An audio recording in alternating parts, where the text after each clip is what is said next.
ayak batan yerine, yok düşman sayası, edaleti yerine, gör diyetim nalası. O ataklar Hudaydı, yer Türkmen çağası, verir can kepinle, vurdu ezer tarihı. Erkek adı gelse ara, Oğuz Han'ın adı var. Namus için yürek veren gözlerine zat var. At üstüne esip yören, gayratlı yaş özüp yören, yiğitlerin cenk hakkına atlı dağı böküp yören, iş koduna yanıp gören, ok düşmana atıp ölen, ciğer var yakıp yören bir Türkmenin yadı var. Peliguandır, bolsa basan ayak yere, lalilen yat bolup gitmesin kulakları. Neçe gün yan yardan verdi uzaklarda, neçe gün han yanı er gezdirdi torpakta. Akdı bir milletim, yatmadı hep sünnetim, Türkmen adı şöhretim, istedilim zilletim, Huday yanı bir gepim. Akıllarım vanzi, adlı şanlı vatanım, nesillerim dayancı, genci kelli vatanım.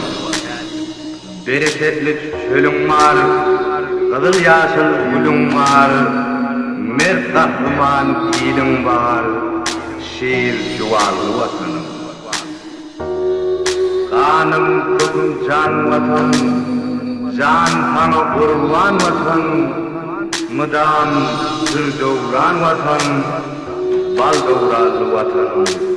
Mıdam sır doğuran vatan, Türkmen zehra vatan. Var kop ketten ağası budokdan, yaş vurudan uşakdan, söz yitirme şizoktan, kalmadan okuşoktan, tamdıradan kızaktan, düşmanla kıraktan, keser damı oraktan, dili ketkip bıçaktan, yaksa bela ofoktan.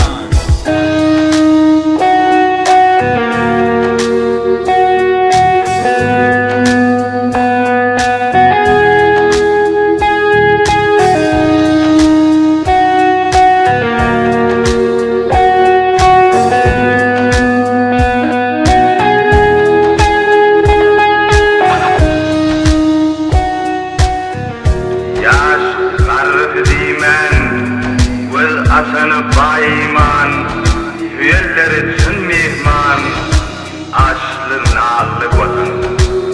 Bakı parla baydağım, baydağımdır aydımım, kırmızı olur giydiğim bal doğralı vatan. Kanım kokum can vatan, can tanı kurban vatan, mıdam sır doğuran vatan, bal doğralı vatan. Mıdam sır doğuran vatan, Türkmen zehra vatanım.